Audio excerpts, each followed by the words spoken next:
Symposium, seminar, চা চক্র, আলাপ আলোচনা, তারপরে বুদ্ধিজীবী মিট, তারপরে বিভিন্ন ক্যাটাগরি যারা স্কলার আছেন তাদের সঙ্গে সংযোগ রক্ষা করা, সাধারণ মানুষের সঙ্গে বৈঠক করা, শিক্ষিত সমাজের সঙ্গে বৈঠক করে তাদের দায়িত্ব কর্তব্য সচেতন করার জন্য মানুষের কাছে পৌঁছে দেওয়ার যে তাগিদ সেটা অনুভব করানোর জন্য আমরা এই প্রোগ্রাম হাতে নিয়েছি। 30শে নভেম্বর পর্যন্ত প্রতিদিনই আমাদের গোটা মুর্শিদাবাদ জেলায় সমস্ত স্তরে যারা কর্মীরা রয়েছেন, দায়িত্বশীলরা রয়েছেন, তারা দিক বিদিকে ছুটে গিয়ে ঘরে ঘরে, গ্রামে গঞ্জে সর্বত্র তারা এই বার্তা পৌঁছে দেওয়ার জন্য তারা মাঠে ময়দানে কাজ করছেন।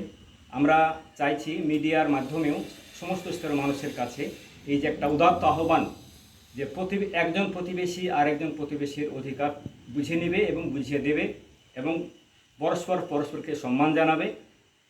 এবং তাদেরকে একে অপরের পরিপূরক হিসেবে সামনের দিকে এগিয়ে যাওয়ার তারা প্রেরণা লাভ করবে।